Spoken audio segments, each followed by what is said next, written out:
Recuerdo que en los días previos a Semana Santa, tal vez la última semana del tiempo de Cuaresma, yo me di la oportunidad de poder hablarles a ustedes de las tres inteligencias: la inteligencia racional, la inteligencia emocional y la inteligencia espiritual. Yo quiero que nosotros nos pongamos a pensar hoy en esa inteligencia espiritual, y si la tenemos, vale, no más bien si la tenemos, sino más bien si sabemos cómo usarla. Porque de hecho la inteligencia espiritual todos los seres humanos la tienen, todos, incluido la gente no creyente. Porque la inteligencia espiritual es el camino que un ser humano tiene también para aprender a conocer a Dios. Antes de que la revelación llegara, antes de que Jesús anunciara el Evangelio, antes de que apareciera Abraham, que fue la primera persona a la que Dios se le reveló, acuérdense ustedes que las culturas antiguas tenían religiones, no adoraban al Dios verdadero, adoraban los astros, las estrellas, los fenómenos de la naturaleza. Y ese adorar ciertas cosas les permitía a ellos intuir que existía algo o alguien muy por encima de nosotros. Eso se llama inteligencia espiritual. Ser inteligente espiritualmente lo vuelve a uno una persona creyente. A veces creen que nosotros somos tontos porque creemos en Dios. No, solo los tontos creen que ellos existen. Solo la gente tonta cree que ellos son los más inteligentes del universo y que por encima de ellos no hay nada. La gente verdaderamente inteligente entiende que hay una inteligencia superior, un creador de todo. La inteligencia espiritual nos permite a nosotros el reconocimiento de la trascendencia y de que existe algo o alguien, llámelo como lo quiera llamar. Esa inteligencia espiritual es la que nosotros necesitamos aprender a cultivar en nuestros hijos y en nosotros mismos para darnos cuenta el modo como Dios hace presencia en nuestra vida. Si todo queremos solucionarlo a través de la inteligencia racional, no vamos a ser capaces de dar la explicación a todas las cosas, porque el método científico no tiene la capacidad para explicar absolutamente todo. Por mucha ciencia que tenga, la ciencia tiene su propio límite. La ciencia hace parte de la inteligencia racional. Y hay cosas que no se explican con esa inteligencia racional, sino con la inteligencia espiritual. Durante estos días, el libro de los Hechos de los Apóstoles nos está contando a nosotros qué pasó después de la resurrección de Jesús y específicamente qué pasó después de Pentecostés. Cuando los apóstoles recibieron el don del Espíritu Santo y empezaron a predicar, dice el libro de los Hechos de los Apóstoles que lo primero que ellos hicieron fue, ante la multitud, que había allí partos, elamitas, árabes, cretenses, romanos, gente de la Capadocia, gente de muchas partes del mundo conocido. Empezaron a predicar y la gente le entendía, aun cuando todos hablaban en distintas lenguas. Y después de eso, ellos empezaron a predicar la palabra de Dios. Pero ellos no la encontraron fácil en su proceso de predicación. A veces uno, con inteligencia racional, cree que el Evangelio siempre es aplaudido y que la predicación siempre es acogida. Uno dice, por lógica, por inteligencia racional, todo el mundo deberá aceptar el Evangelio.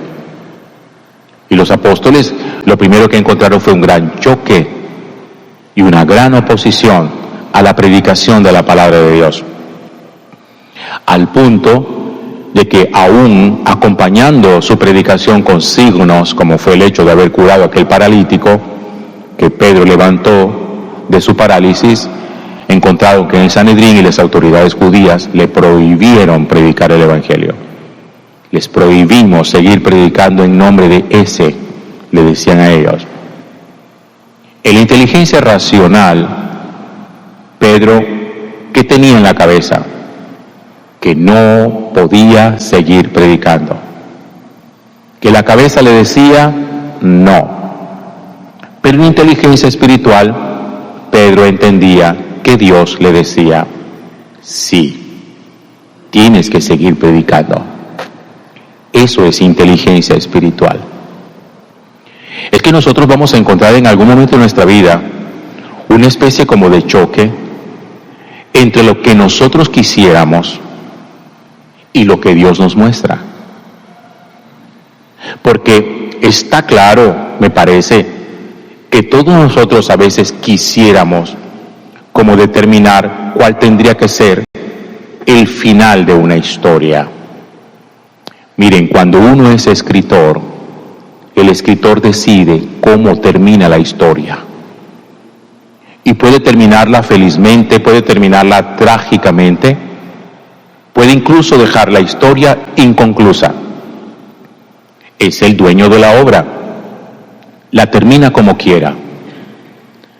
Pero cuando la obra no es escrita por nosotros, sino que tiene un autor superior, y en este caso el autor superior es el Señor, uno tiene que ponerse a pensar, no simplemente, ¿cómo quisiera yo que la historia terminara?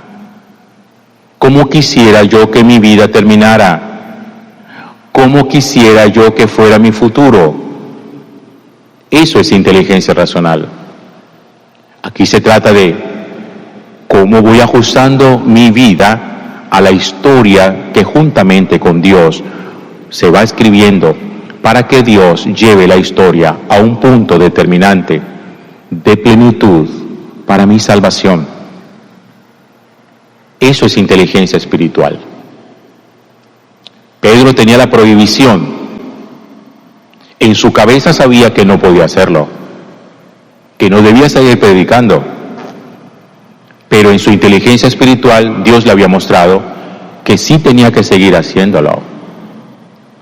Por eso ese conflicto de a veces lo que nos pide a nosotros la cabeza y lo que sentimos que Dios nos pide, se dirime del modo en el que uno dice, como Pedro, estoy dispuesto a obedecer a Dios antes que mi propia cabeza, estoy dispuesto a obedecer a Dios antes que a los seres humanos.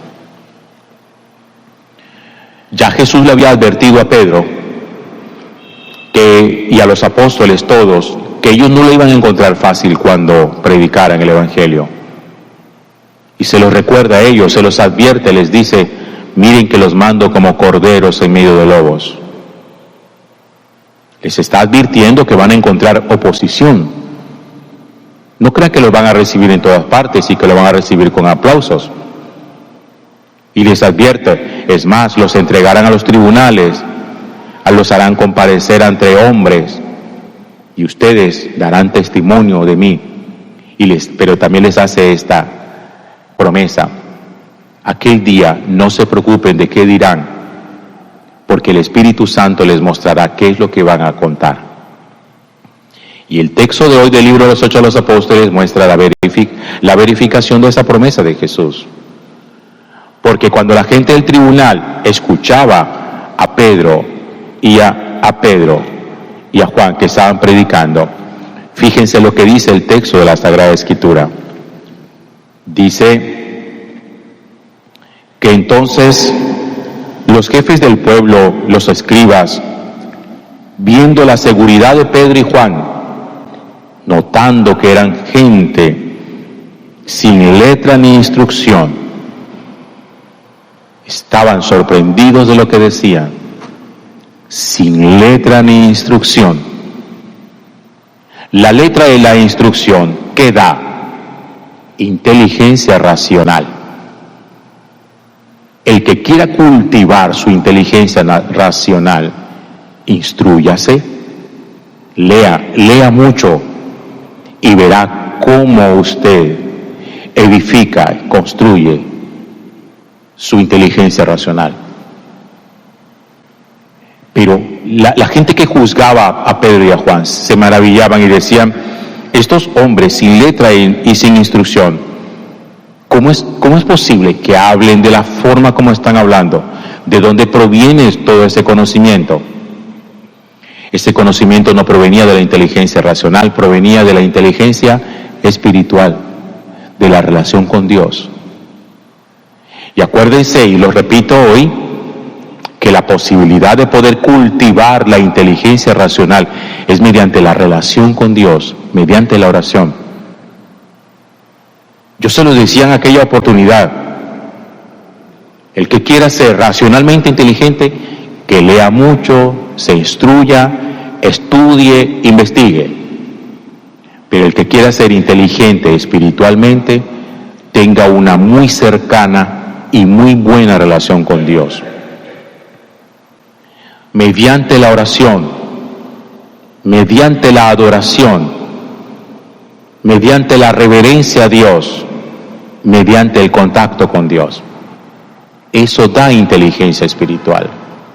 Y la inteligencia espiritual es lo que nos permite poder nosotros conocer cuál es la voluntad de Dios. La voluntad de Dios no se conoce con la inteligencia racional. La voluntad de Dios se conoce con la inteligencia espiritual. Por eso hay gente que es muy inteligente, que no conoce cuál es la voluntad de Dios. Conoce las ciencias, conoce los libros, es capaz de saber dónde está el conocimiento. Citan autores, citan textos de autores a la perfección de memoria. Conocen fórmulas, pero no saben dirimir un asunto de carácter espiritual. Se enredan, son niños en eso, son ignorantes en eso, porque eso lo da la inteligencia espiritual. Y la capacidad de Pedro y de Juan y de los demás apóstoles para seguir predicando en contra de la norma que les impedía a ellos seguir predicando, fue su relación con Dios. Y Pedro dijo, a mí no me importa, le repito lo de ayer, a mí no me importa, si ustedes quieren matarnos a nosotros, mátennos, pero nosotros vamos a seguir predicando el nombre de Jesús. Y mostrando la eficacia de esa actitud de inteligencia espiritual de Pedro, porque mientras más se lo impedían, más predicaban, y mientras más los perseguían, más la gente se seguía convirtiendo. Los procesos de conversión fueron arrolladores, incontenible, porque la gente veía a los apóstoles, los veía con convicción, los veía con apasionamiento, y ese apasionamiento de los apóstoles los llevaba a ellos a la convicción de que ese era el camino verdadero, y por lo tanto iniciaban también su propio camino de conversión, se hacían bautizar y empezaban a ser discípulos de Jesús también.